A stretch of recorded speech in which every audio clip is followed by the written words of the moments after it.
बिस्मिल्लाहिर्रहमानिर्रहीम। अस्सलाम वालेकुम फ्रेंड्स, वेलकम कहूँगी आपकी अपने यूट्यूब चैनल पर कुक विद मलाइका। उम्मीद करती हूँ कि आप अल्लाह के फजल से ठीक ठाक होंगे, खैरियत से होंगे। तो आज हम बनाएंगे ज़बरदस्त किस्म का सरसों का साग देसी स्टाइल में और बहुत ही सिंपल तरीके से। तो चलें फिर इस रेसिपी को बनाना स्टार्ट करते हैं मेरे स्टाइल में। और मैं साग को बनाऊंगी आज मट्टी की हांडी में। सरसों का साग मट्टी की हांडी में बनाया जाए तो क्या बात है। मट्टी की हांडी में साग बनाने से जो साग है सरसों का, उसका टेस्ट और बढ़ जाता है और बहुत हेल्थी भी है। तो चलिए आपको बताते हैं हमें इसमें साग की कितनी मिकदार चाहिए होगी। तकरीबन 2 किलो मैंने ले लिया है सरसों का साग और इसको मैंने तकरीबन 5 से 6 दफ़ा पानी से अच्छे से वॉश कर लिया है, क्योंकि इसमें मट्टी भी होती है और इस पर मैंने केमिकल स्प्रे किए होते हैं, तो अच्छे से इसको वॉश करना बहुत ज़रूरी है। और साथ ही हमें चाहिए होगी तकरीबन 1 किलो पालक, और पालक को भी मैंने अच्छे से वॉश करके इस तरह मैंने इसको काट लिया है। 2 किलो हमने सरसों का साग ले लिया, 1 किलो हमने ले ली है पालक, ठीक है। और साथ ही हमें चाहिए होगी मेथी। मेथी मेरे पास तकरीबन 1 पाव है और इसको भी मैंने अच्छे से वॉश करके इनके पत्तों को मैंने डंडियों से अलग कर दिया है और इस तरह मोटा मोटा काट लिया है। सरसों के साग को हम अकेला भी पका सकते हैं, लेकिन इसका फ्लेवर है थोड़ा स्ट्रॉन्ग सा होता है, तो इसलिए इसमें मेथी और पालक डालना थोड़ा जरूरी हो जाता है। और मैंने होल गार्लिक ले लिया है और इसको मैंने छील लिया है। इसकी हमें भी जरूरत होगी, ये हम इस्तेमाल करेंगे। मट्टी की हांडी में सबसे पहले हम जो है सरसों का साग वो ऐड कर लेंगे।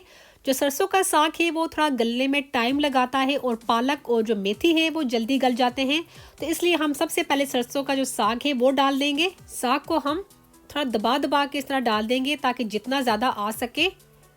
और अब हम फ्लेम को कर देंगे ऑन और इस बचे हुए साग को हम थोड़ी देर में ऐड कर लेंगे और इसमें हम ऐड कर लेंगे 1/2 कप पानी। और जो मैंने आपको गार्लिक बताया था वो होल गार्लिक जो है हम इसमें ऐड कर लेंगे। हल्का सा मिक्स करके 2 से 3 मिनट के लिए हम इसको मीडियम फ्लेम पर कवर करके पका लेंगे। चलिए चेक कर लेते हैं। हल्का सा इसको मिक्स करके और जो हमारा बचा हुआ साग था वो भी हम इसमें ऐड कर लेंगे, क्योंकि जो साग है वो थोड़ा बैठ चुका है और इसमें और जगह बन गई है। अब हम ये भी साग इसमें ऐड कर लेंगे। तकरीबन सारा साग जो है हमने इसमें ऐड कर लिया है और अब हम इसको कवर करके मैक्सिमम जो है 15 से 20 मिनट के लिए पका लेंगे। चलिए चेक कर लेते हैं। 15 से 20 मिनट पकाने के बाद आप देख सकते हैं जो साग है वो पक के काफ़ी कम हो गया है और जो हमारी मट्टी की हांडी है उसमें जगह भी बन गई है। आप सबको पता है जो साग है सरसों का वो थोड़ा गलने में टाइम लगाता है, तो इस वजह से भी जो साग है मैंने सबसे पहले जो हांडी में डालकर 15 से 20 मिनट इसको गला लिया है। और अब हम इसमें ऐड करेंगे हमारी जो मेथी है और पालक।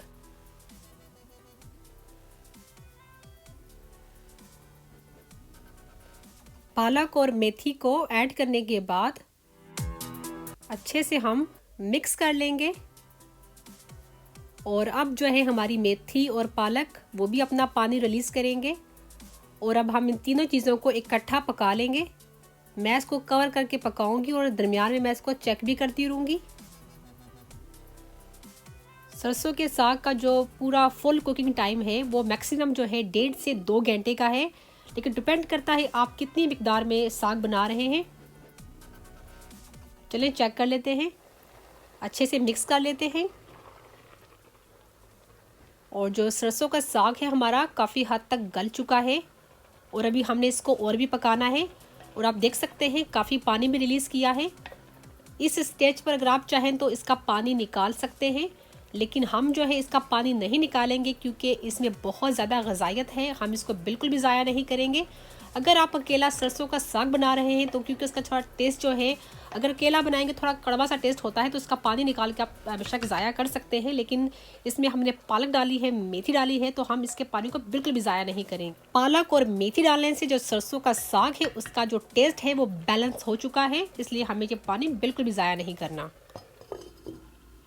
थोड़ा सा मैंने और पका लिया है और मैं आपको देखिए स्टेप बाय स्टेप बता रही हूँ ताकि आपको अच्छे से समझ आ जाए कि देसी जो सरसों का साग है वो कैसे बनाया जाता है। और अब हम इसमें ऐड कर लेंगे नमक। नमक हम डालेंगे अपने टेस्ट के हिसाब से, और जो पालक है उसमें नेचुरली उसमें नमक होता है, तो हमने इस चीज़ का ध्यान रखना है। तो मैं इसमें ऐड कर रही हूँ तकरीबन ना हाफ़ टी स्पून नमक, और साथ ही हम इसमें ऐड कर लेंगे मोटी लाल जो होती हैं कुटी हुई मिर्चें, हम ये इसमें ऐड कर लेंगे। ये भी आप अपने टेस्ट के हिसाब से डालिएगा, क्योंकि हमने इसमें भी हरी मिर्चें भी डालनी है कुटी हुई। और साथ ही हमें चाहिए होगा तकरीबन 6 टेबलस्पून भरकर मकई का आटा, और ये हम साग में ऐड करेंगे, लेकिन जो इसकी मिकदार है ज़्यादा कम हो सकती है, लेकिन हम देखेंगे हमें कितनी ज़रूरत है। और अभी हमने साग को अच्छे से घोटना है, और मेरे पास ये है जो पंजाबी में से कोटना कहते हैं, वो बिल्कुल राउंड शेप का होता है। वैसे तो ये मक्खन और लस्सी बनाने में काम आता है, लेकिन कोई मसला नहीं, ये बिल्कुल वही काम करेगा, क्योंकि जो राउंड वाला घोटना है वो मुझे मिल नहीं रहा, क्योंकि मेरी छोटी बेटी है वो बर्तनों को नहीं छोड़ती है।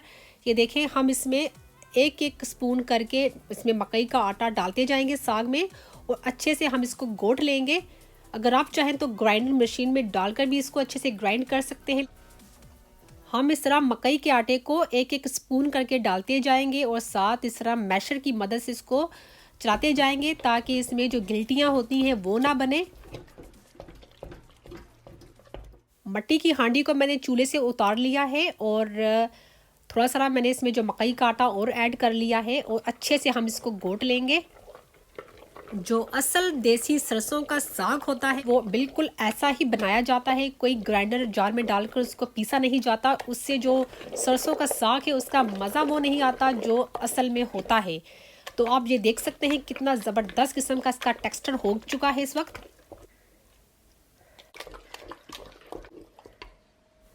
आप इस रेसिपी को फॉलो करके सरसों का साग बनाइएगा, यकीन करें आप मुझे ज़रूर याद करेंगे। इतना ज़बरदस्त किस्म का ये सरसों का साग बनता है, अगर आप इस रेसिपी को फॉलो करके बनाएंगे बिल्कुल वही टेस्ट आएगा जो आपने कभी किसी वक्त अपने गांव में खाया होगा मकई की रोटी के साथ। यकीन करें वही टेस्ट आएगा। और 6 टेबल स्पून में से ये थोड़ा सा मकई का आटा बच चुका है। हमें जितनी ज़रूरत थी हमने साग में मकई का आटा जो है ऐड कर लिया था।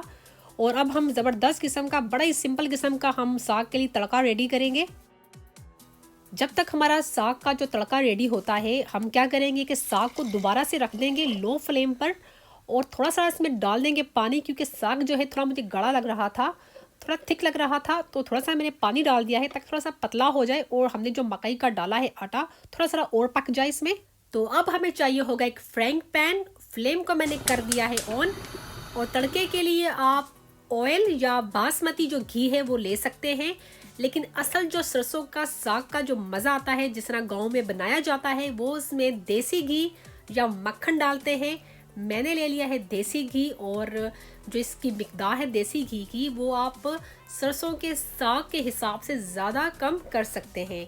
और एक लार्ज मैंने प्याज लेकर उसको मैंने इस तरह बारीक सा चॉप्ड कर लिया है।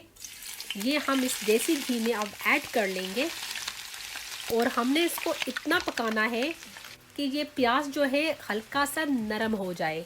हमने इसको सिर्फ सोते करना है, हमने इसका कलर चेंज नहीं करना, इसको ब्राउन नहीं करना, सिर्फ प्याज को हमने नरम करना है। और थोड़ा सा पकाने के बाद प्याज हमारा नरम हो चुका है, और अब हम इसमें ऐड कर लेंगे 2 टेबलस्पून भरकर कुटा हुआ अदरक, और 2 ही टेबलस्पून भरकर हम डालेंगे इसमें कुटा हुआ लहसुन।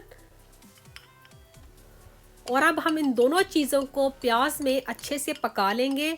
हमने इन दोनों चीज़ों को ओवर कुक नहीं करना, थोड़ा सा ही पकाना है। तकरीबन 2 से 3 मिनट पका लेंगे ताकि लहसुन और अदरक का जो कच्चापन होता है वो ख़त्म हो जाए। और इस तड़के को हमने बड़ा ही सिंपल तरीके से रेडी करना है। कोई इसमें खुश्क धनिया पाउडर नहीं जाएगा, गरम मसाला पाउडर या सफ़ेद ज़ीरा पाउडर या ड्राई मेथी जो होती है वो बिल्कुल नहीं जाएगी। और अब हम इसमें ऐड कर लेंगे कुटी हुई हरी मिर्चें। मेरे पास तकरीबन 9 से 10 अदद हरी मिर्चें थी, और इनको मैंने मोटा मोटा कूट लिया है, काफ़ी तेज़ हैं, और आप अपने टेस्ट के हिसाब से डालिएगा। और इनको डालने के बाद हम थोड़ा सा इनको पका लेंगे। बहुत ही ज़बरदस्त किस्म की खुशबू आ रही है तड़के की, और तड़का हो चुका है हमारा रेडी। और हम इसको ऐड कर लेंगे साग में, और साग में ऐड करने के बाद अच्छे से मिक्स कर लेंगे। और फ्लेम जो है मैंने बिल्कुल लो रखी हुई है इस वक्त। और अब हम इसको 10 से 15 मिनट के लिए और पका लेंगे, ताकि जो हमने इसमें तड़का ऐड किया है उस सब का फ्लेवर जो है अच्छा सा साग में आ जाए। और आप देख सकते हैं जो सरसों का साग है इसमें हमने जो मसाले हैं बड़े कम रखे हैं, बड़े ही सिंपल तरीके से बनाया है। और 12 के 12 जो मसाले होते हैं जो मतलब कि हर हांडी में डाल दिए जाते हैं। लोग सोचते हैं कि जितने ज़्यादा मसाले होंगे उतना अच्छा फ्लेवर आएगा, ऐसा नहीं है। और जो सरसों का साग है इसमें जितना सिंपल और कम मसाले होंगे उतना ही सरसों के साग का जो फ्लेवर, उसकी खुशबू आएगी। और जिस तरह गांव में जो बनाया जाता है बिल्कुल इसी तरीके से बनाया जाता है, सिंपल तरीके से। और गांव में जब भी सरसों का साग बनाया जाता है उसमें हरी मिर्चें बहुत ज़्यादा डाली जाती हैं, मोटी लाल कुटी हुई मिर्चें डाली जाती हैं, लहसुन और देसी घी, ये चीज़ें डाली जाती हैं। और अब हम इसमें शामिल करेंगे कटा हुआ हरा धनिया। हरा धनिया ऐड करने के बाद हम 1 से 2 मिनट पका लेंगे ताकि हरे धनिया की अच्छी सी जो खुशबू है हमारे सरसों के साग के अंदर आ जाए। और अब हम फ्लेम को कर देंगे बंद और आपको दिखाते हैं डिश आउट करके।